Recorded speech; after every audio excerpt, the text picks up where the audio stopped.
নমস্কার, আমি সৌমেন পণ্ডিত।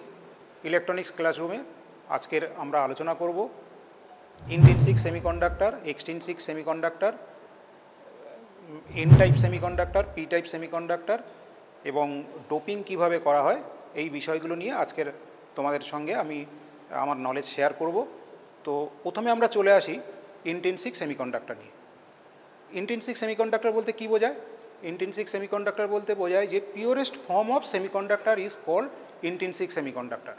ধরো একটা সিলিকন বা একটা জার্মেনিয়ামের মেটেরিয়ালস, যেখানে কিনা শুধুমাত্র সিলিকনই অ্যাটম রয়েছে, যেখানে অন্য কোনো মেটেরিয়ালস নেই, সেটাকে আমরা বলবো সিলিকনের ইন্ট্রিনসিক মেটেরিয়ালস। আবার ধরো জার্মেনিয়াম, ধরো জার্মেনিয়ামের ওয়্যার, তো সেখানে যদি শুধুমাত্র জার্মেনিয়ামের অ্যাটম থাকে তাহলে আমরা ওই জার্মেনিয়াম ওয়্যারকে বলবো ইন্ট্রিনসিক সেমিকন্ডাক্টর। অর্থাৎ যেখানে কিনা অন্য কোনো ফরেন পার্টিকেল নেই, অর্থাৎ অন্য কোনো মেটেরিয়াল, সে ধরো তোমার অ্যালুমিনিয়াম বা ফসফরাস এরকম জাতীয় কোনো মেটেরিয়ালস নেই, তাদেরকেই আমরা বলবো ইন্ট্রিনসিক সেমিকন্ডাক্টর। তো দেখো এখানে একটা সিলিকন স্ট্রাকচার দেখানো হয়েছে। এই সিলিকন স্ট্রাকচারে দেখো এখানে সিলিকন অ্যাটম রয়েছে, এখানে সিলিকন অ্যাটম রয়েছে, এখানে সিলিকন অ্যাটম, এরকম পুরো স্ট্রাকচার বরাবর সব কটা অ্যাটমই হচ্ছে সিলিকন অ্যাটম। তাহলে এটা কিন্তু ইন্ট্রিনসিক সেমিকন্ডাক্টর, এখানে অন্য কোনো আদার্স মেটেরিয়ালস নেই এর মধ্যে, তাহলে এটাকে আমরা বলতে পারি ইন্ট্রিনসিক সেমিকন্ডাক্টর। তো এইরকমভাবে জার্মেনিয়াম যদি হয় শুধুমাত্র, যেখানে শুধুমাত্র জার্মেনিয়ামের অ্যাটম থাকবে, তাহলে সেটাকে, সেই জার্মেনিয়ামের স্ট্রাকচারটাকে আমরা বলবো জার্মেনিয়ামের ইন্ট্রিনসিক সেমিকন্ডাক্টর। তো এখন এই ইন্ট্রিনসিক সেমিকন্ডাক্টর বাস্তবে কিন্তু অতটা তড়িৎ পরিবহনের জন্য সুইটেবল নয়, উপযুক্ত নয়। তার কারণ এই ইন্ট্রিনসিক সেমিকন্ডাক্টরে চার্জ ক্যারিয়ারের সংখ্যা একদম কম, সামান্য কম। যদি টেম্পারেচার আমরা খুব কমিয়ে দিই তাহলে এখানে যে সেমিকন্ডাক্টরের ভিতরে যে অ্যাটমগুলো, সেই অ্যাটমগুলো প্রত্যেকটার কোভ্যালেন্ট বন্ড কমপ্লিট থাকবে। তো এটা, এই যে কোভ্যালেন্ট বন্ড ভেঙে যাওয়ার ফলে যে ফ্রি ইলেকট্রন এবং হোল আমরা পাচ্ছি, সেইটা সংখ্যাটা এই ঘরের তাপমাত্রায় কিন্তু খুব একটা বেশি নয়। এই জন্যেই এই সিলিকন বা জার্মেনিয়ামের যে সমস্ত যে সিলিকন এই সেমিকন্ডাক্টর যে মেটেরিয়ালসগুলো রয়েছে, এরা তড়িৎ পরিবহনের জন্য কিন্তু খুব একটা উপযুক্ত নয়। আমি একটা সিলিকনের স্ট্রাকচার একটু ড্রয়িং করে দেখাচ্ছি এবং সেখানে আমরা একটুখানি দেখে নিই যে কীভাবে হোলের এবং ইলেকট্রনের মুভমেন্ট হয়, সেটা একটুখানি আমি তোমাদেরকে দেখাচ্ছি। দেখো এটা হচ্ছে সিলিকন, এর বাইরের অরবিটে আমরা জানি কি 4টে করে ইলেকট্রন রয়েছে। এই সিলিকন অ্যাটমটারও এরও বাইরের দিকে 4টে ইলেকট্রন। এখানে আরও একটা সিলিকন অ্যাটম আমরা করছি, তার বাইরের অরবিটে 4টে ইলেকট্রন। আরও একটা সিলিকন অ্যাটম, এখানেও এর বাইরের অরবিটে 4টে ইলেকট্রন, অর্থাৎ এগুলো ভ্যালেন্স ইলেকট্রন। এগুলো তোমার কোভ্যালেন্ট বন্ড তৈরি করবে।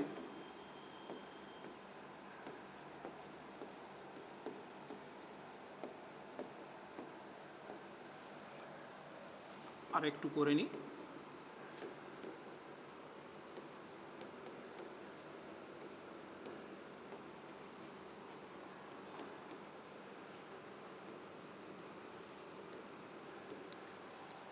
আমি বেশ কতগুলো সিলিকন অ্যাটম এখানে তোমাদেরকে দেখাচ্ছি, ড্রয়িং করলাম এবং এইবার আমি কোভ্যালেন্ট বন্ডগুলো সব কমপ্লিট করে নিচ্ছি। দেখো এই ইলেকট্রন এবং এই ইলেকট্রনের মধ্যে কোভ্যালেন্ট বন্ড, এই ইলেকট্রনের মধ্যে কোভ্যালেন্ট বন্ড হচ্ছে, এই কোভ্যালেন্ট বন্ড, এর মধ্যে কোভ্যালেন্ট বন্ড, এই দুটো ইলেকট্রনের মধ্যে কোভ্যালেন্ট বন্ড।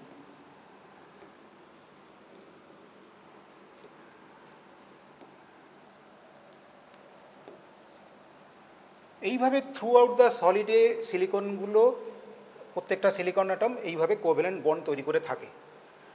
এখন যদি টেম্পারেচার খুব কম থাকে, মানে 0 ডিগ্রি অ্যাবসলিউট টেম্পারেচারে কিন্তু সব কটা কোভ্যালেন্ট বন্ড কমপ্লিট থাকবে। এবং সব কটা কোভ্যালেন্ট বন্ড কমপ্লিট থাকা মানে কি, সব কটা ইলেকট্রন, বাইরের অরবিটের সব কটা ইলেকট্রন তোমার হচ্ছে কোভ্যালেন্ট বন্ড তৈরি করে থাকার মানে কি, কোনো ফ্রি ইলেকট্রন আর এখানে থাকবে না। ফলে এই অবস্থাতে এই সিলিকন মেটেরিয়ালস তড়িৎ পরিবহন কোনোভাবেই করতে পারবে না, কেননা তড়িৎ পরিবহন করতে গেলে চার্জ ক্যারিয়ার চাই। সেটা ইলেকট্রন হতে পারে, সেটা পজিটিভ চার্জযুক্ত পার্টিকেল, এখানে আমরা জানবো একটা পজিটিভ চার্জযুক্ত পার্টিকেল হোল বলা হয় তাকে, সেটাও যদি থাকে তাহলেও তড়িৎ পরিবহন করতে পারবে। কিন্তু এই অবস্থাতে যখন টেম্পারেচার খুব কম থাকবে, সেই অবস্থাতে কোনো ফ্রি ইলেকট্রন নেই। অর্থাৎ কোনো চার্জ ক্যারিয়ার নেই। তো যদি এবার আমরা টেম্পারেচার বাড়াই, ধরে নাও ঘরের তাপমাত্রা, ঘরের সাধারণ তাপমাত্রা 27 ডিগ্রি টেম্পারেচার, তো সেই অবস্থায় কী হবে, এই যে ইলেকট্রনগুলো যারা কোভ্যালেন্ট বন্ড তৈরি করে রয়েছে, এই ইলেকট্রনগুলো অ্যাকচুয়ালি কোন ইলেকট্রন? না ভ্যালেন্স ইলেকট্রন, অর্থাৎ বাইরের অরবিটে ইলেকট্রন। এদের সঙ্গে নিউক্লিয়াসের আকর্ষণ বল অনেকটাই দুর্বল, কেননা একদম বাইরের অরবিট, লাস্ট অরবিটে রয়েছে এরা। তো লাস্ট অরবিটে যে ইলেকট্রনগুলো থাকে তাদের সঙ্গে নিউক্লিয়াসের যে আকর্ষণ বল, সেই আকর্ষণ বলটা তো খুবই কম, এবং এই ঘরের তাপমাত্রায় ওই ইলেকট্রনগুলোকে নিউক্লিয়াসের আকর্ষণ বল থেকে মুক্ত করতে যে এনার্জি দরকার সেটা কিন্তু একদম অ্যাভেলেবেল। সেই কারণে সব কোভ্যালেন্ট বন্ড নয়, কিছু সংখ্যক কোভ্যালেন্ট বন্ড কিন্তু ব্রেক হয়ে যাবে, অর্থাৎ কিছু সংখ্যক এই ইলেকট্রনগুলো কিন্তু নিউক্লিয়াসের আকর্ষণ থেকে বেরিয়ে আসবে, এবং সেই যে ইলেকট্রনগুলো বেরিয়ে আসবে সেই ইলেকট্রনগুলোকে আমরা বলবো ফ্রি ইলেকট্রন, এবং সেই ফ্রি ইলেকট্রনগুলো মেটেরিয়ালসের মধ্যে মুভমেন্ট করবে। ধরে নাও এই ইলেকট্রনটা এখানে বেরিয়ে এলো ফ্রি ইলেকট্রন হিসাবে, আর এখানে যখন বেরিয়ে আসবে তাহলে এখানে কোভ্যালেন্ট বন্ডটা ব্রেক হয়ে গেল, তাহলে এখানে যে শূন্যস্থান তৈরি হলো সেটাকে আমরা বলবো হোল, এটা হচ্ছে হোল। এখানে গ্যাপ তৈরি হয়ে গেল, মানে কোভ্যালেন্ট বন্ড এখানে ইনকমপ্লিট হয়ে গেল, আর এইখানে এইটা যেটা চলে এলো এটা ফ্রি ইলেকট্রন বলছি।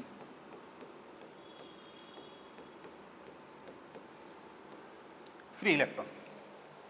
এখন আমরা কি জানি, যে সিলিকন বা অন্য মেটেরিয়ালস তারা তাদের বাইরের অরবিটে 8টা ইলেকট্রন রাখতে চায়, কিন্তু এখন সিলিকনের এই সিলিকন অ্যাটমটা কটা হলো? এর তো একটা ইলেকট্রন বেরিয়ে গেল ফ্রি ইলেকট্রন হিসাবে, তাহলে এর তো এখন 7টা হয়ে গেল। নিজে ছিল 4টে, আর পার্শ্ববর্তী 4টে সিলিকন অ্যাটমের সঙ্গে তাদের একটা ইলেকট্রনের সঙ্গে কোভ্যালেন্ট বন্ড তৈরি করে টোটাল 8টা করেছিল, কিন্তু এখন যেহেতু একটা ইলেকট্রন বেরিয়ে গেল ফ্রি ইলেকট্রন হিসাবে, তাহলে এখন হয়ে গেল টোটাল ওর 7টা। ও চাইবে কিন্তু এটাকে 8টা করতে, তাই জন্য ও কী করবে, পার্শ্ববর্তী মানে অ্যাডজেসেন্ট কোনো একটা কোভ্যালেন্ট বন্ডকেও ব্রেক করবে, ব্রেক করে সেখানকার ইলেকট্রন, ধরে নাও এই কোভ্যালেন্ট বন্ডের এই ইলেকট্রনটা ও অ্যাকচুয়ালি এই কোভ্যালেন্ট বন্ডটাকে ব্রেক করবে, এবং ব্রেক করার ফলে এই ইলেকট্রনটাও এইখানে চলে আসবে। ঠিক আছে, এইটা ধরো এ পজিশান এ, আর এটা ধরো এই পজিশানটা ধরো বি, তাহলে ইলেকট্রনটা কোন জায়গা থেকে কোন জায়গায় চলে এলো? বি পজিশান থেকে এখানে এ পজিশানে চলে এলো, এই জিনিসটা হবে। আর আরেকটা কথা একটুখানি বলে নিই, যে যখন এই ইলেকট্রনটা আসেনি তার আগের একটা সামান্য একটুখানি একটা কথা বলার ছিল, সেটা হচ্ছে যে যখন এই ইলেকট্রনটা ফ্রি ইলেকট্রন হিসেবে এখান থেকে বেরিয়ে গিয়েছিল, তখন যেহেতু এই সিলিকন অ্যাটম থেকে ওই ইলেকট্রনটা বেরিয়ে গিয়েছিল, তাহলে এই সিলিকন অ্যাটমটার চার্জ কিন্তু পজিটিভ হয়ে গিয়েছিল, কেননা ওর বাইরের অরবিট থেকে তো একটা ইলেকট্রন বেরিয়ে গেল, তাহলে এখন প্রোটনের সংখ্যা বেশি রইল আর ইলেকট্রনের সংখ্যা 1 কমে গেল, ফলে এর চার্জ ছিল কিন্তু পজিটিভ। এইবার এই কোভ্যালেন্ট বন্ডটা ব্রেক হওয়ার ফলে যে ইলেকট্রনটা এখানে চলে এলো, এসে এই বন্ডটাকে কমপ্লিট করে ফেললো, তাহলে এখন হোলটা অ্যাবলিশ হয়ে যাবে, এখানে হোলটা থাকবে না। তাহলে এই কোভ্যালেন্ট বন্ডটা আমি আবার কমপ্লিট করে দিলাম, আর এখন এইখানে কি হয়ে যাবে না, এইখানে হোলটা হবে, অর্থাৎ আর এখান থেকে ইলেকট্রন বেরিয়ে এলো, ইলেকট্রন বেরিয়ে আসার ফলে এখন এখানে চার্জটা পজিটিভ হয়ে যাবে, আর এর যে চার্জ পজিটিভ ছিল সেটা কিন্তু আর পজিটিভ থাকবে না, কারণ এই তো ইলেকট্রন পেয়ে গেল, তাহলে এটার এখন চার্জ পজিটিভ, তাহলে এই পজিটিভ চার্জ এ পজিশন থেকে বি পজিশনে শিফট হয়ে গেল। আর ইলেকট্রনটা দেখো, এইখানকার যে ইলেকট্রনটা ছিল সে কিন্তু এইখানে চলে এলো, অর্থাৎ ইলেকট্রনের মুভমেন্ট বি থেকে এর দিকে হলো, আর হোলের মুভমেন্ট এ থেকে বিতে হলো। ক্লিয়ার হলো প্রত্যেকের? এইবার এর আবার একটা কোভ্যালেন্ট বন্ডটা ব্রেক হয়ে গিয়েছে, তাহলে এও এই সিলিকন অ্যাটমও চাইছে কি আবার এর বাইরে মানে টোটাল 8টা ইলেকট্রন রাখতে, কারণ এর তো একটা ইলেকট্রন বেরিয়ে গিয়েছে। তো এ আবার পার্শ্ববর্তী কোনো কোভ্যালেন্ট বন্ডকে ব্রেক করবে, ধরে নাও সেইটা এক্সাম্পল স্বরূপ ধরো এইখানকার পজিশনে ধরো সি, এই অ্যাটমটাকে আমি মার্কিং করলাম সি দিয়ে, তাহলে এই কোভ্যালেন্ট বন্ডটা যখন ও ব্রেক করবে, তাহলে ব্রেক করার ফলে এই ইলেকট্রনটা তাহলে এইখানে চলে আসবে, আর এখানে যে ইনকমপ্লিট কোভ্যালেন্ট যেটা বন্ডটা মানে ইনকমপ্লিট যে কোভ্যালেন্ট বন্ডটা ছিল সেটা এবার কমপ্লিট হয়ে যাবে। ঠিক আছে, তাহলে আমি এখানে আগে কমপ্লিট করে দিই, এখানে হোলটাকে সরিয়ে দিই, এখানে আমার কোভ্যালেন্ট বন্ড কমপ্লিট হয়ে গেল। তাহলে এখানে যে পজিটিভ চার্জ যেটা ছিল এটার, সেটাও আর পজিটিভ চার্জ আর থাকবে না, কেন ও তো ইলেকট্রন পেয়ে গেল, তাহলে এর পজিটিভ চার্জ থাকলো না। এখন পজিটিভ চার্জ তাহলে কার হবে, এখান থেকে যেহেতু ইলেকট্রন চলে গেছে তাহলে এখানে হোল হয়ে গেল, তাহলে এর একটা ইলেকট্রন বেরিয়ে গেল, তাহলে পজিটিভ এর চার্জ এখন হয়ে যাবে পজিটিভ। আর ইলেকট্রনটা তাহলে এখন এর ইলেকট্রনটা কোথায় চলে এলো, বিতে, তাহলে ইলেকট্রন সি থেকে বিতে এলো, সি থেকে বিতে এলো, আর এর যে পজিটিভ চার্জ, এই অ্যাটমটার যে পজিটিভ চার্জ একটু আগে ছিল, সে পজিটিভ চার্জটা কিন্তু শিফট হয়ে সিতে চলে গেল। তাহলে আমরা এখানে কি লক্ষ্য করলাম? আমরা এবার এই এ বি সি তিনটে পয়েন্টটাকে আমি লক্ষ্য করি যে আমার ইলেকট্রনের মুভমেন্ট হলো সি থেকে প্রথমে বিতে, বি থেকে এখানে এতে, এই হলো। অর্থাৎ ইলেকট্রনের মুভমেন্টটা কিন্তু এই ডিরেকশানে আমরা দেখলাম ইলেকট্রনের মুভমেন্ট, ঠিক আছে। আর দেখো এখানকার সিলিকনের যে পজিটিভ চার্জ, যখন এখান থেকে ইলেকট্রন বেরিয়ে গিয়েছিল এর চার্জ হয়েছিল পজিটিভ, সেই পজিটিভ চার্জটা প্রথমে এখানে এলো, তারপর শিফট হয়ে তারপরে এইখানে এলো। তাহলে পজিটিভ চার্জের মুভমেন্টটা কোন দিকে হলো? From A to B, B to C, অর্থাৎ আলটিমেট এ থেকে সিতে শিফট করে গেল, অর্থাৎ এই ডিরেকশানে, এই ডিরেকশানে। এটা হচ্ছে হোলের এই যে গ্যাপগুলো ছিল, এই গ্যাপগুলোকে আমরা কি বলি? হোল, যেটা লিখেছিলাম এখানে হোল। তাহলে হোলের এইটা হচ্ছে হোলের মুভমেন্টের ডিরেকশান, আর এইটা হচ্ছে কি? ইলেকট্রনের, ফ্রি ইলেকট্রনের মুভমেন্ট, ফ্রি ইলেকট্রনের মুভমেন্টের ডিরেকশন। এবার যেদিকে ইলেকট্রন মুভমেন্ট হয় আমরা কি জানি? তার অপোজিট দিকে কারেন্ট ফ্লো হয়। তাহলে কারেন্টের মুভমেন্ট, এই ইলেকট্রনের জন্য যে কারেন্ট ফ্লো হচ্ছে সেটাকে আমরা ডিনোট করছি আইই দিয়ে, current flowing through due to the movement of electron, I. তো নেগেটিভ ইলেকট্রনের চার্জ কি? নেগেটিভ। আমরা কি যেদিকে আমরা জানি কি ইলেকট্রনের যেদিকে ফ্লো হয়, অর্থাৎ নেগেটিভ চার্জের যেদিকে ফ্লো হয় তার উল্টো দিকে কারেন্ট ফ্লো হয়। তাহলে এইদিকে ইলেকট্রনের মুভমেন্ট হচ্ছে এইদিকে, কারেন্টের ফ্লো হচ্ছে এইদিকে। পজিটিভ চার্জের কিন্তু মুভমেন্ট হয় যেদিকে পজিটিভ চার্জের মুভমেন্ট হয়, কারেন্ট ফ্লো হয় সেই দিকে। অর্থাৎ এই যে হোলের মুভমেন্ট এইদিকে হয়েছিল, তাহলে কারেন্টের মুভমেন্ট কিন্তু হবে এই সেম দিকে, যেদিকে কিনা ইলেকট্রনের মুভমেন্টের জন্য কারেন্ট ফ্লো হয়েছিল আই, আর হোলের জন্য যে মুভমেন্টের জন্য যে কারেন্ট ফ্লো হবে সেটা হবে আইএইচ, মানে দুটোর ডিরেকশান সেম। তাহলে এই অবস্থাতে যে এই সিলিকন স্ট্রাকচারের মধ্যে যে কারেন্টটা ফ্লো হবে টোটাল দুটোর জন্য, দুটো চার্জের মুভমেন্টের জন্য, একটা হচ্ছে ইলেকট্রনের জন্য আই, আর একটা হচ্ছে হোলের জন্য মুভমেন্ট আইএইচ। তো এখানে আমরা দেখছি যে পজিটিভ চার্জেরও যেমন মুভমেন্ট হচ্ছে, তেমনি নেগেটিভ চার্জেরও কিন্তু মুভমেন্ট হচ্ছে। আমরা নর্মাল কন্ডাক্টারে কী দেখি? সেখানে ইলেকট্রিসিটি ফ্লো হয় কেন? না, সেখানে ইলেকট্রনের মুভমেন্টের জন্যে।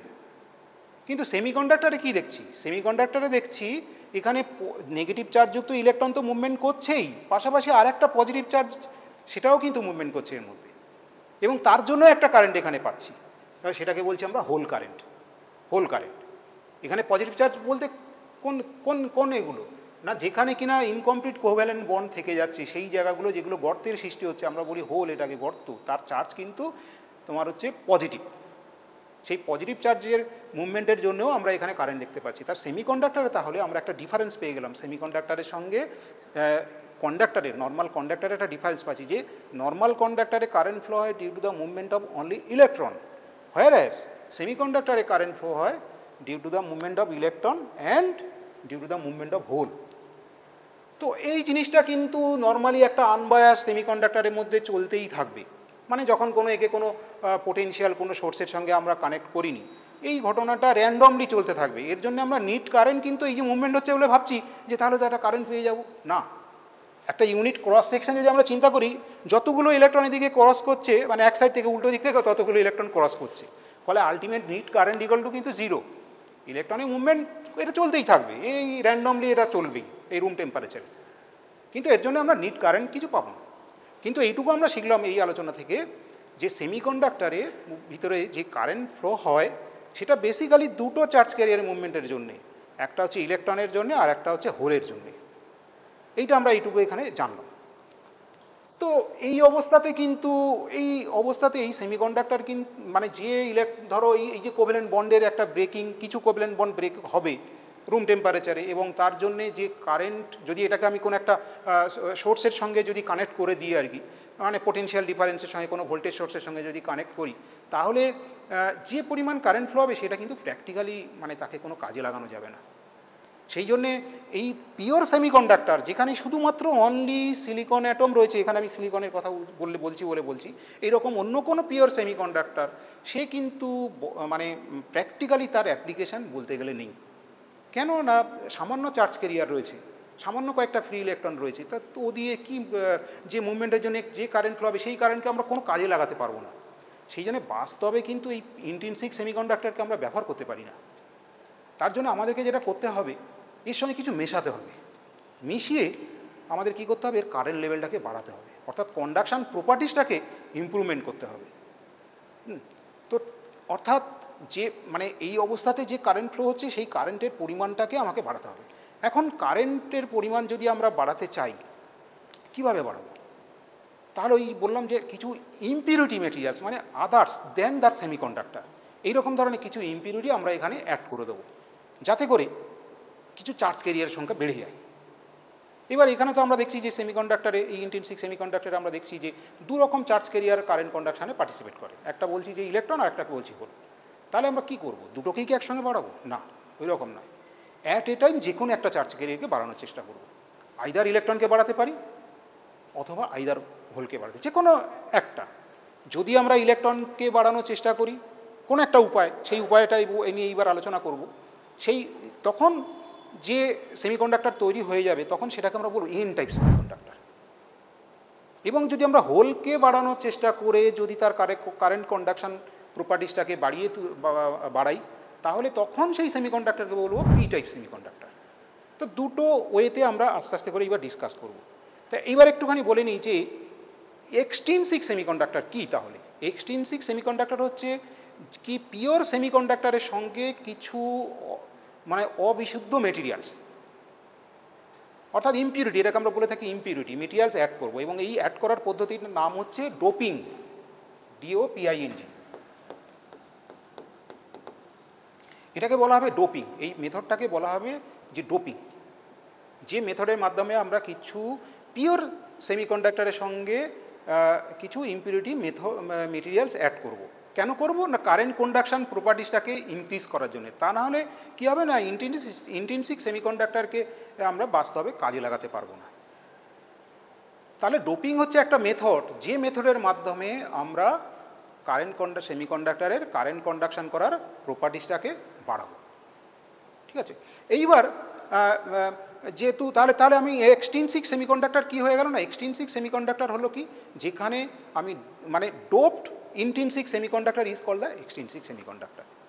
এবার আমি কি করতে পারি, এখানে আইদার ইলেকট্রনকে বাড়াতে পারি অথবা হোলকে বাড়াতে পারি। তাহলে আমি ইলেকট্রনকে প্রথম বাড়িয়ে আমরা দেখব যে কিভাবে তার কারেন্ট কন্ডাকশান প্রপার্টিসটাকে আমরা ইমপ্রুভমেন্ট করতে পারি, অর্থাৎ আমরা এন টাইপ সেমিকন্ডাক্টরের দিকে চলে যাব।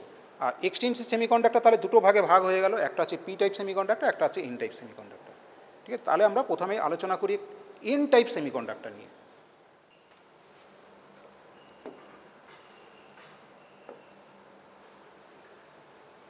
তো এন টাইপ সেমিকন্ডাক্টর তৈরি করার জন্যে যে ইম্পিউরিটি আমরা এখানে ইউজ করব, এমন ধরনের ইম্পিউরিটি আমাদেরকে এখানে ব্যবহার করতে হবে যাদের কিনা বাইরের কক্ষপথে অর্থাৎ ভ্যালেন্স অরবিটে 5টা ইলেকট্রন আছে, অর্থাৎ যাদেরকে আমরা বলি পেন্টাভ্যালেন্ট ইম্পিউরিটি।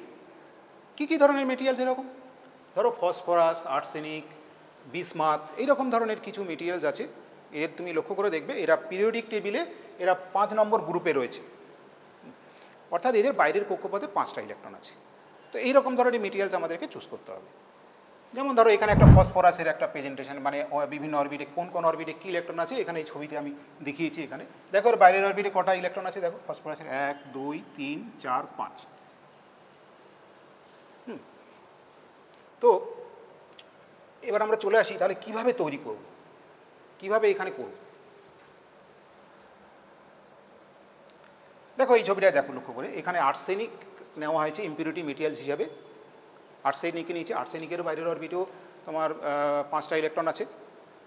তো এখানে দেখো এই যে সিলিকনের যে স্ট্রাকচার, এই যে দেখো এখানে সিলিকন আছে, এখানে দেখো সিলিকন আছে, এখানে সিলিকন আছে, এখানে সিলিকন আছে, এখানে সিলিকন আছে, এখানে সিলিকন আছে, এখানে সিলিকন আছে, এখানেও সিলিকন আছে, এখানেও সিলিকন আছে। এইভাবে সিলিকন পুরো মেটেরিয়ালসটার মধ্যে সিলিকন প্রথমে থাকবে। তো এখানে আমরা কি করছি না, তার মধ্য থেকে একটা সিলিকন আমরা এখান থেকে সরিয়ে দিয়েছি, দিয়ে এখানে আর্সেনিক ঢুকিয়ে দিয়েছি। তাহলে কিন্তু কিচ্ছু হবে না। একটা বাড়ির, ধরো একটা বাড়ি, একটা বিল্ডিং আছে, তার 10টা পিলার আছে। সেই 10টা পিলারের থেকে যদি তুমি একটা পিলারকে সরিয়ে দিয়ে, পিলার যেমন সিমেন্ট বালি এ দিয়ে তৈরি রয়েছে, ওখানে সুন্দর করে মানে তার মানে হার্ডনেস অনেক বেশি, তার সাপোর্ট বেশি নিতে পারবে। তো সেই জায়গায় ধরো পিলারটাকে সরিয়ে যদি আমি কোনো একটা ভালো কাঠ, শাল কাঠ বা এরকম ধরনের ইমার্জেন্সি পারপাসে যদি আমরা দিয়ে দিই তাহলে কিন্তু বিল্ডিংটা খসে পড়বে না, অর্থাৎ বিল্ডিংটা দিয়ে কাজ চলবে। তো আমরা তাই করছি কি, আমরা বেসিক্যালি ক্রিস্টালিক যে স্ট্রাকচার সেখানে আমরা আঘাত করব না, মানে এই সেখানে most of the silicon atom সিলিকনই থাকবে, তার থেকে একটা মাত্র সিলিকন অ্যাটমকে আমরা সরাচ্ছি। কীরকম সেই হিসাবটা কী তাহলে? হিসাবটা হচ্ছে যে 10⁸ সংখ্যক 10⁸ সংখ্যক সিলিকন অ্যাটমের জন্য একটা করে ইম্পিউরিটি অ্যাটম, অর্থাৎ এখানে আর্সেনিক দেখানো হয়েছে, অ্যাড করা হয়েছে।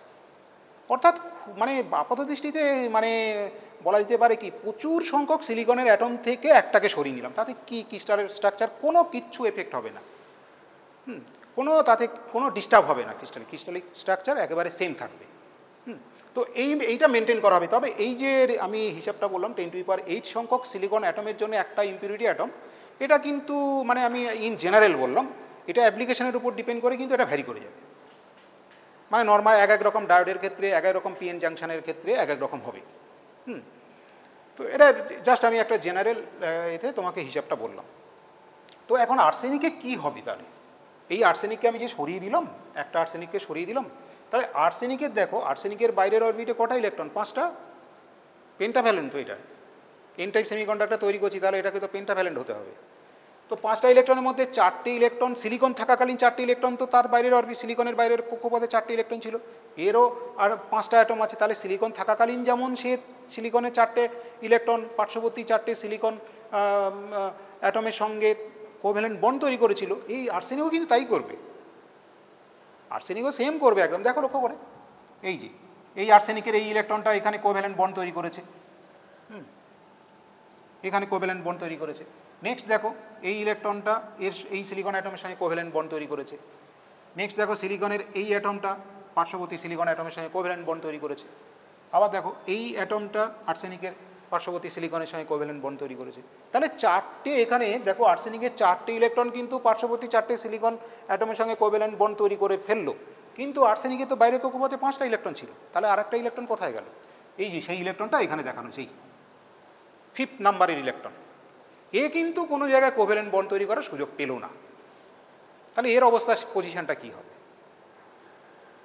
এখন বুঝতে হবে যে এই ইলেকট্রনটা কোথায় আছে। এ তো বাইরের অরবিটে রয়েছে, সব থেকে লাস্ট অরবিট, ভ্যালেন্স অরবিট, যার সঙ্গে কিনা নিউক্লিয়াসের আকর্ষণ বল খুবই কম, এবং ওই ইলেকট্রনকে নিউক্লিয়াসের আকর্ষণ বল থেকে মুক্ত করতে যে এনার্জি লাগবে সেই এনার্জির পরিমাণ কিন্তু খুব কম, এবং সেটা ঘরের তাপমাত্রায় অ্যাভেলেবেল। ঘরের তাপমাত্রা ধরো 27 ডিগ্রি টেম্পারেচার বা ধরো 24 ডিগ্রি টেম্পারেচার, তাতে কিন্তু এই থার্মাল এনার্জিতেই কিন্তু অ্যাভেলেবেল, এবং সেই এনার্জির এই আর্সেনিক অ্যাটম গ্রহণ করে, রিসিভ করে এই বাইরের ইলেকট্রনটা কিন্তু বেরিয়ে আসবে নিউক্লিয়াসের আকর্ষণ বল থেকে, এবং এ কিন্তু ফ্রি ইলেকট্রন হিসাবে এই মেটেরিয়ালসের মধ্যে র্যান্ডমলি মুভমেন্ট করতে থাকবে। তাহলে আমি কি দেখলাম এখানে? একটা আর্সেনিক অ্যাটম অ্যাড করার ফলে একটা ফ্রি ইলেকট্রন পেয়ে গেলাম, আমার ক্রিস্টালের স্ট্রাকচারেরও কোনো অসুবিধা হলো না, অ্যাজ ইট ইজ ক্রিস্টালের স্ট্রাকচার আমার একদম ঠিক আছে পুরো। কেননা আমি তো সংখ্যায় 10⁸ সংখ্যক সিলিকন অ্যাটমের জন্য একটা সিলিকন অ্যাটমকে সরিয়েছি এবং সেখানে একটা সিলিকন ঢুকিয়ে দিয়েছি, তাতে কিচ্ছু যায় আসে না। তাহলে আমি এইরকম রেশিওতে একটা সেমিকন্ডাক্টর মেটেরিয়ালস, মানে সেখানে প্রচুর ইনফাইনাইট নাম্বারের অ্যাটম রয়েছে, প্রচুর সংখ্যক অ্যাটম রয়েছে, তো তার মধ্যে থেকে আমি এরকম কয়েকটা আর্সেনিক অ্যাটম যোগ করে দেবো, অ্যাড করে দেবো, অর্থাৎ ডোপিং করে দেবো। তাহলে প্রত্যেকটা আর্সেনিক অ্যাটমের জন্যে আমরা কী করবো, কী পাবো? তাহলে একটা করে ফ্রি ইলেকট্রন পাবো। তাহলে এখানে আমি ফ্রি ইলেকট্রন আমার যেমন ডিমান্ড, আমার যেমন প্রয়োজন, সেই অনুযায়ী আমি আর্সেনিক অ্যাটম একটা নিয়ম মেনে আমি অ্যাড করব। অ্যাড করলে তাহলে আমি নাম্বার অফ ফ্রি ইলেকট্রনের সংখ্যা বাড়াতে পারছি।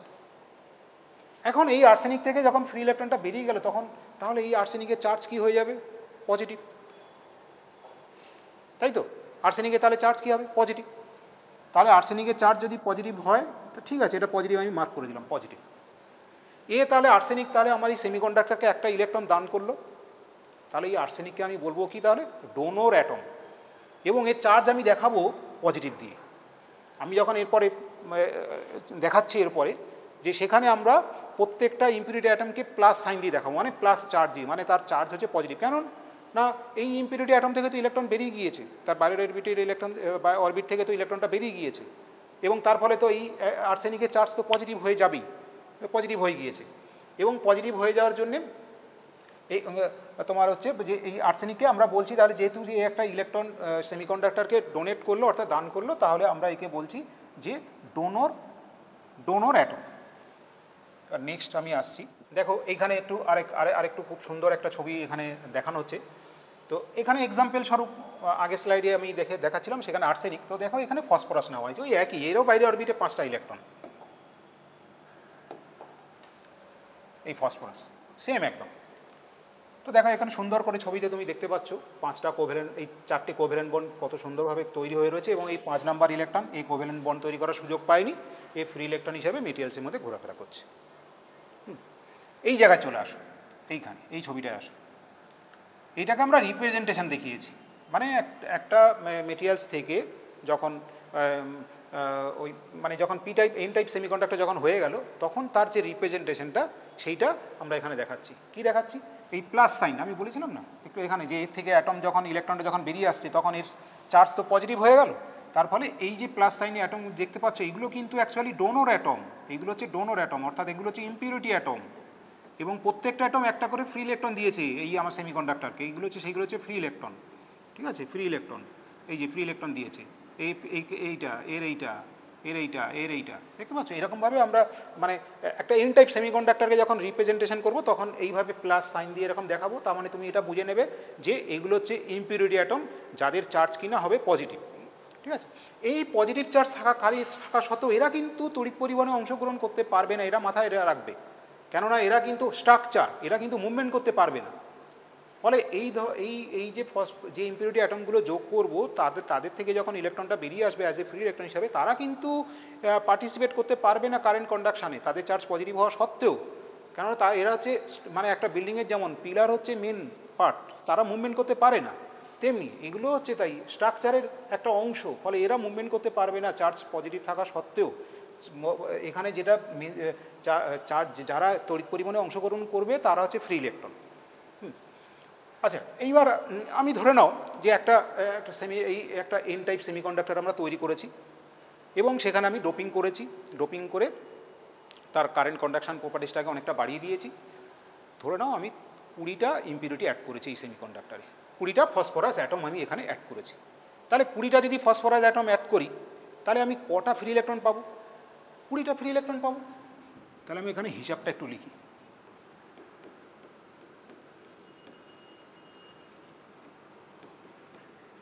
ইলেকট্রন ইকুয়াল টু 20টা 20।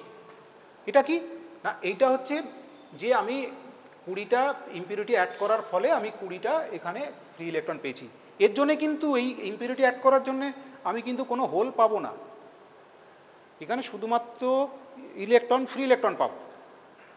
এইবার এটা তো একটা semiconductor materials, most of the মানে তোমার অ্যাটম তো সিলিকনে রয়েছে, এবং সেই যে সিলিকনগুলো যে কোভ্যালেন্ট বন্ড তৈরি করে সেই কোভ্যালেন্ট বন্ড কিন্তু রুম টেম্পারেচারের দিকে যদি আমরা লক্ষ্য করি, তাহলে দেখব কিছু কোভ্যালেন্ট বন্ড ব্রেকিং অবস্থা থাকবে, আর একটা কোভ্যালেন্ট বন্ড ভেঙে যাওয়া মানে সবসময় মাথায় রাখবে একটা ইলেকট্রন ফ্রি ইলেকট্রন পাওয়ার, একটা হোল পাওয়া। তো অ্যাট রুম টেম্পারেচারে কিছু সংখ্যক কোভ্যালেন্ট বন্ড কিন্তু ভেঙে থাকবে। আমি ধরে নিলাম যে 10টা এরকম ধরনের কোভ্যালেন্ট বন্ড ভেঙে রয়েছে অ্যাট রুম টেম্পারেচার। যত টেম্পারেচার বাড়াবে তত কিন্তু কোভ্যালেন্ট বন্ড বেশি ভাঙবে, আবার যত টেম্পারেচার কমিয়ে দেবে তত কিন্তু কোভ্যালেন্ট বন্ডগুলো কমপ্লিট হয়ে যাবে, ফলে নাম্বার অফ কোভ্যালেন্ট মানে ফ্রি ইলেকট্রনের সংখ্যা ডিউ টু টেম্পারেচারের জন্য কিন্তু কমে যাবে। টেম্পারেচার বাড়ালে কোভ্যালেন্ট বন্ড ভাঙে, টেম্পারেচার কমালে কোভ্যালেন্ট বন্ড কমপ্লিট হয়ে যায়, অর্থাৎ তখন ফ্রি ইলেকট্রনের সংখ্যা কমে যায়, ঠিক আছে। তা ধরো আমার এক্সাম্পলে যে আমি 27 ডিগ্রি টেম্পারেচারে অর্থাৎ রুম টেম্পারেচারে আমার 10টা কোভ্যালেন্ট বন্ড ভেঙে গিয়েছে। আচ্ছা, 10টা কোভ্যালেন্ট বন্ড ভেঙে যাওয়া মানে তাহলে কটা ফ্রি ইলেকট্রন পাবো? 10টা। আর কটা হোল পাবো? না 10টা। তাহলে আমি সেই হিসাবটা লিখি, এখানে এই ইলেকট্রনটা লিখছি, এখানে 10টা, আর এখানে হোল পাবো 10টা, ঠিক আছে। কারণ কোভ্যালেন্ট বন্ড, একটা কোভ্যালেন্ট বন্ড ভাঙা মানেই তো একটা ফ্রি ইলেকট্রন একটা হোল, সেই জন্য আমি দুটোর সংখ্যা সেম করেছি।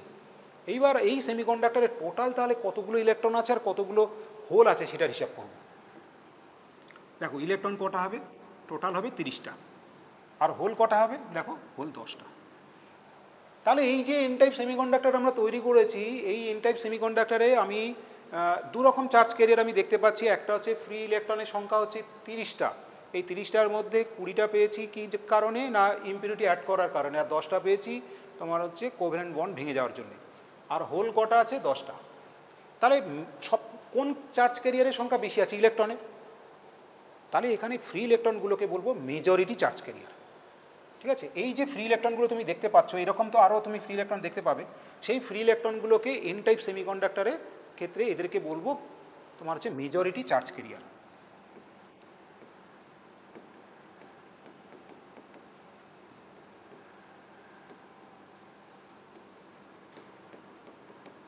Majority charge career. তাহলে এন টাইপ সেমিকন্ডাক্টরে ফ্রি ইলেকট্রনগুলোকে বলা হয় মেজরিটি চার্জ ক্যারিয়ার, আর হোলগুলোকে কি বলা হবে? Minority charge career. এবার কেন না, এই এন টাইপ সেমিকন্ডাক্টরকে যদি আমরা কোনো একটা পোটেনশিয়াল ডিফারেন্সের সঙ্গে কানেক্ট করি, কোনো একটা ভোল্টেজ সোর্সের সঙ্গে কানেক্ট করি, তাহলে তড়িৎ পরিবহনে মেনলি ভূমিকা কে পালন করবে? ইলেকট্রন, কেননা ইলেকট্রনের সংখ্যা তো বেশি। সেই জন্যই আমি বলেছি যে ফ্রি ইলেকট্রনগুলোকে বলা হবে এখানে মেজরিটি চার্জ ক্যারিয়ার, আর হোলগুলোকে বলা হবে মাইনরিটি চার্জ ক্যারিয়ার। অর্থাৎ আমরা তাহলে এখান থেকে কি জানলাম, যে এন টাইপ সেমিকন্ডাক্টরে মেজরিটি চার্জ ক্যারিয়ার হবে ইলেকট্রন এবং মাইনরিটি চার্জ ক্যারিয়ার হবে হোল। এন টাইপ সেমিকন্ডাক্টরের রিপ্রেজেন্টেশনে দেখো এই ইলেকট্রনগুলোকে দেখো এখানে দেখানো হয়েছে যে এরা মেজরিটি চার্জ ক্যারিয়ার। দেখো আর ইলেকট্রনের সংখ্যাগুলো দেখো অনেক বেশি, দেখতেই পাচ্ছ রিপ্রেজেন্টেশনে তাহলে। এবং দেখো কয়েকটা মাত্র হোল আছে, এই একটা হোল, গোলগুলো যেগুলো দেখতে পাচ্ছ এগুলো হচ্ছে হোল। দেখো এই হোলগুলো সংখ্যা এখানে এই প্রেজেন্টেশনে 2টো দেখানো হয়েছে। তাহলে এই জন্যই এদেরকে নাম বলা হয়েছে যে এটা দেখো এইখানে লেখাও হয়েছে যে মাইনরিটি চার্জ ক্যারিয়ার। এইবার আমরা আলোচনা করব পি টাইপ সেমিকন্ডাক্টর নিয়ে।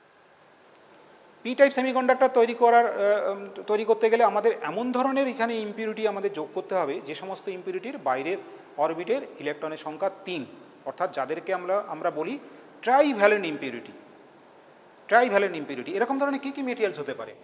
দেখো গেলিয়াম, ইন্ডিয়াম, অ্যালুমিনিয়াম, বোরন, এই সমস্ত মেটেরিয়ালসের বাইরের অরবিটে ইলেকট্রন সংখ্যা 3। এরা পিরিয়ডিক টেবিলে 3 নম্বর সারণীতে রয়েছে। তো এইরকম ধরনের মেটেরিয়ালসগুলোর মধ্যে ধরো এখানে এই একটা স্ট্রাকচার দেখানো হয়েছে, এই যে লিস্টে এখানে আমি লিখে রেখেছি তার মধ্যে একটা মেটেরিয়াল, ধরো এখানে বোরনকে আমরা দেখাচ্ছি ছবিতে। ঠিক আছে, তো দেখো এখানে একটা সিলিকন অ্যাটম, দেখো এখানে একটা সিলিকন অ্যাটম, এখানে সিলিকন অ্যাটম, এখানে সিলিকন আছে, এখানেও সিলিকন আছে, এখানেও সিলিকন, এখানেও সিলিকন, এখানেও সিলিকন, এখানেও সিলিকন। ঠিক আছে, আর একটাই যে এখানে যে একটা অ্যাটম সিলিকন অ্যাটম সরিয়ে দিয়ে এখানে আমরা ঢুকিয়েছি বোরন অ্যাটম অ্যাড করে দিয়েছি, যার কিনা বাইরের কক্ষপথের ইলেকট্রন সংখ্যা 3। তাহলে কি হবে এখানে? ও তো বোরনে তো ইলেকট্রন সংখ্যা 3, তাহলে এই বোরন পার্শ্ববর্তী দেখো 3টে, অর্থাৎ 3টে সিলিকন অ্যাটমের সঙ্গে কোভ্যালেন্ট বন্ড তৈরি করার সুযোগ পাবে। দেখো এই একটা কোভ্যালেন্ট বন্ড হয়েছে, এই একটা কোভ্যালেন্ট বন্ড হয়েছে, এই একটা কোভ্যালেন্ট বন্ড হয়ে গিয়েছে। এখন এই কোভ্যালেন্ট বন্ডটা কিন্তু হতে পারেনি, লক্ষ্য করছো এখানে দেখো এই যে ইলেকট্রন, গোল্ডেন কালারের ইলেকট্রন এখানে কিন্তু নেই, এখানে ঘাটতি দেখানো, যেটা হচ্ছে হোল। এখানে নেই মানে কি? কোভ্যালেন্ট বন্ড তৈরি করার সুযোগ পায়নি, মানে ওই জায়গাটা গর্ত সৃষ্টি হয়েছে, হোল, ওইটাকে আমরা বলছি। তাহলে এই বোরন অ্যাটম আবার চাইছে কি, এর বাইরের কক্ষপথ এই টোটাল ইলেকট্রনের সংখ্যা কটা রাখতে চাইছে? 8টা, কিন্তু এর এখন হয়ে আছে কটা? 7টা। তাহলে এ কিন্তু চাইবে কোনো পার্শ্ববর্তী কোনো কোভ্যালেন্ট বন্ডকে ব্রেক করে সেখান থেকে ইলেকট্রন নিয়ে ওর যে এই যে ইনকমপ্লিট কোভ্যালেন্ট বন্ড সেটাকে কমপ্লিট করতে চাইবে। ধরে নাও এইখানে এই ইলেকট্রনটা এখানে চলে এলো, দিয়ে ও কী করলো না, এটাকে কোভ্যালেন্ট বন্ডটাকে কমপ্লিট করলো। তাহলে এখানে যখন ইলেকট্রন চলে এলো, তাহলে এ তো একটা ইলেকট্রন পেলো, তাহলে এর চার্জ কি হবে? নেগেটিভ। আর এখানে ইলেকট্রন যখন এখান থেকে বেরিয়ে এলো, তাহলে এখানে একটা ভ্যাকেন্ট তৈরি হয়ে গেল, মানে হোলটা এখানে চলে এলো, এই যে হোলটা ছিল সেটা শিফট হয়ে এই জায়গায় চলে এলো, আর এই কোভ্যালেন্ট বন্ডটা কমপ্লিট হয়ে গেল, এটা কমপ্লিট হয়ে গেল। মানে এখন বোরনের সব কটা 4টে কোভ্যালেন্ট বন্ড কমপ্লিট হয়ে গেল এবং এর এখন চার্জ হয়ে গেল নেগেটিভ। তাহলে এই বোরন একটা ইলেকট্রন পেলো, বিনিময়ে কিন্তু ও এইখানে একটা হোল তৈরি করে ফেললো। সেই হোলটা এই হোলটা কিন্তু আবার অন্য জায়গায় এরকমভাবে শিফট হবে, মানে এইখানে যেহেতু কোভ্যালেন্ট বন্ডটা ইনকমপ্লিট আছে, এও চাইবে আবার পার্শ্ববর্তী কোনো কোভ্যালেন্ট বন্ড ব্রেক করে তার থেকে ইলেকট্রনটা নিয়ে কমপ্লিট করে নিতে, কিন্তু আলটিমেট হোলটা থেকেই যাবে। এই মেটেরিয়ালসের মধ্যে র্যান্ডম এই ঘটনাটা চলবে, কিন্তু এই বোরন অ্যাটম অ্যাড করার জন্য যে হোলটা প্রথমে তৈরি হয়েছিল সেই হোলটা কিন্তু থেকেই যাবে, সেটা মেটেরিয়ালসের মধ্যে মুভমেন্ট করতে পারে, মানে পজিশান চেঞ্জ হতে পারে, স্থান চেঞ্জ হতে পারে, কিন্তু সে কিন্তু হোলটা থেকেই যাবে। অর্থাৎ একটা বোরন অ্যাটম অ্যাড করার ফলে আমি এই সেমিকন্ডাক্টরে একটা হোল তৈরি করতে পারলাম, অর্থাৎ একটা পজিটিভ চার্জযুক্ত পার্টিকেল এখানে আমরা তৈরি করতে পারলাম। এইবার বোরনের যে এইখানে মেন যে বোরন সেখানে চলে আসি, সে তো একটা ইলেকট্রন পেলো, ফলে তার চার্জ নেগেটিভ হয়ে গেল। আর এই যেহেতু একটা ইলেকট্রন পেলো, সেই জন্য এই ইম্পিউরিটিকে আমরা বলবো অ্যাকসেপ্টার অ্যাটম। এন টাইপের ক্ষেত্রে যেমন ইম্পিউরিটিকে বলেছিলাম ডোনর, ও সেমিকন্ডাক্টরকে একটা ফ্রি ইলেকট্রন ডোনেট করেছিল, আর এ একটা সেমিকন্ডাক্টর থেকে একটা ইলেকট্রন পেলো, বিনিময়ে একটা হোল তৈরি করে দিল।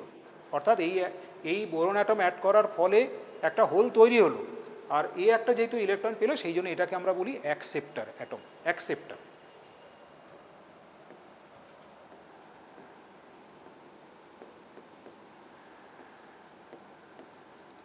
Acceptor atom. এখানে একটুখানি এই ছবিটা আর একটু দেখে নাও।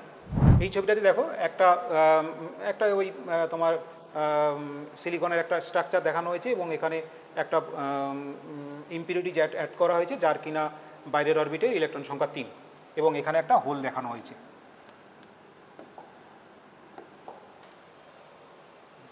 তাহলে এইটা হচ্ছে অ্যাকসেপ্টার অ্যাটম। এইবার এইখানে আমরা দেখলাম কি যে ইম্পিউরিটি, যতগুলো ইম্পিউরিটি আমরা এখানে যোগ করছি, ঠিক ততগুলো হোল তৈরি হচ্ছে। এবার আমরা হিসাবটা তাহলে করে নিই, যে একটা ইম্পিউরিটি অ্যাটম যোগ করা মানে একটা হোল তৈরি হওয়া। ধরে নাও এই সেমিকন্ডাক্টরে আমরা আগের মতো 20টা ইম্পিউরিটি আমরা এখানে যোগ করলাম, মানে ধরো 20টা বোরন আমরা এখানে যোগ করেছি। তাহলে কী হবে, 20টা হোল তৈরি হবে এখানে। আমি এখানে লিখলাম হোল ইকুয়াল টু 20। এখানে কিন্তু ইলেকট্রন পাবো না। এই যে আমি এখানে ইম্পিউরিটি যোগ করলাম, যোগ করার জন্য এখানে কিন্তু ফ্রি ইলেকট্রন পাবো না, এখানে আমি পাবো হোল। এখানে হলো হোল। তাহলে ডোপিং মেথডের মাধ্যমে আমরা 20টা হোল পেলাম, কোনো ইলেকট্রন পেলাম না। এইবার রুম টেম্পারেচারে কি হবে, কিছু সংখ্যক কোভ্যালেন্ট বন্ড তো ভেঙে থাকবে। ধরে নিলাম 10টা কোভ্যালেন্ট বন্ড ভেঙে গিয়েছে, মানে এই 27 ডিগ্রি টেম্পারেচারে, অর্থাৎ রুম টেম্পারেচারে। তাহলে একটা কোভ্যালেন্ট বন্ড ভেঙে যাওয়া মানে একটা ফ্রি ইলেকট্রন এবং একটা হোল পাওয়া। তাহলে আমি এখানে টেম্পারেচারের জন্যে হোল পাবো 10টা, আর ইলেকট্রন পাবো 10টা, ইলেকট্রন পাবো 10টা। এটা হচ্ছে কী জন্যে না, ডিউ টু দ্য টেম্পারেচারের জন্যে কিছু সংখ্যক কোভ্যালেন্ট বন্ড ভেঙে যাওয়ার জন্য। যেই কিছু সংখ্যক মানে আমাদের এক্সাম্পলে 10টা। তাহলে এই পুরো এই যে তোমার হচ্ছে যে পি টাইপ সেমিকন্ডাক্টর হলো, সেই পি টাইপ সেমিকন্ডাক্টরে টোটাল হোলের পরিমাণ কতগুলো হবে, 30টা। আর ইলেকট্রনের সংখ্যা কটা হবে, 10টা। তাহলে এইবার এই যে পি টাইপ সেমিকন্ডাক্টর তৈরি হলো, এই পি টাইপ সেমিকন্ডাক্টরকে আমরা যদি কোনো একটা ভোল্টেজ সোর্সের সঙ্গে কানেক্ট করি, তাহলে আমরা কি দেখব, যে তড়িৎ পরিবহনে মানে গুরুত্বপূর্ণ ভূমিকা পালন করছে কে না হোল। কেননা হোলের সংখ্যা আমার বেশি, 30টা হোল রয়েছে, ওয়ারাজ 10টা মাত্র ইলেকট্রন। তাহলে আমরা এখানে এই পি টাইপ সেমিকন্ডাক্টরে হোলকে আমরা কি বলবো, হোলকে বলবো মেজরিটি চার্জ ক্যারিয়ার। অর্থাৎ পি টাইপ সেমিকন্ডাক্টরে হোল হচ্ছে মেজরিটি চার্জ ক্যারিয়ার, আর ইলেকট্রন হচ্ছে মাইনরিটি চার্জ ক্যারিয়ার। তাহলে মেজরিটি চার্জ ক্যারিয়ার কে না হোল।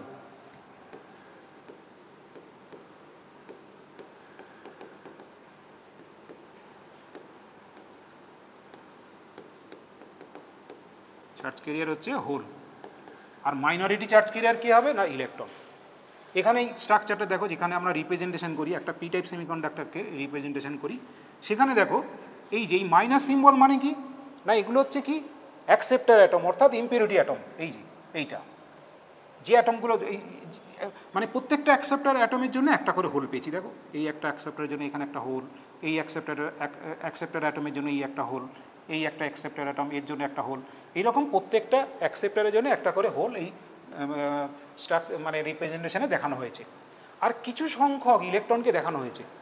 দেখো সামান্য ইলেকট্রন থাকবে তো, এই যে এই একটা ইলেকট্রন, এই একটা ইলেকট্রন, কেন এদের সংখ্যা তো খুব কম। এরা কেন এসছে না, এরা কিছু কোভ্যালেন্ট বন্ড টেম্পারেচারের জন্য ভেঙে যাওয়ার কারণে, রুম টেম্পারেচারে কিছু কোভ্যালেন্ট বন্ড ভেঙে যাওয়ার কারণে এইগুলো এসছে, এগুলো। ঠিক আছে, সেই জন্য এই রিপ্রেজেন্টেশনে কী করতে হবে, যে হোলের সংখ্যা বেশি দেখাতে হবে আর ইলেকট্রনের সংখ্যা কম দেখাতে হবে। কেননা ইলেকট্রন তো এখানে কি মাইনরিটি চার্জ ক্যারিয়ার, কম থাকবে। তাহলে আজকের আমাদের আলোচনা এই পর্যন্ত। আমরা পরবর্তী ক্লাসে অন্য ডিফারেন্ট একটা টপিকস নিয়ে আসব। ততক্ষণ পর্যন্ত তোমরা সুস্থ থেকো এবং ভালো থেকো।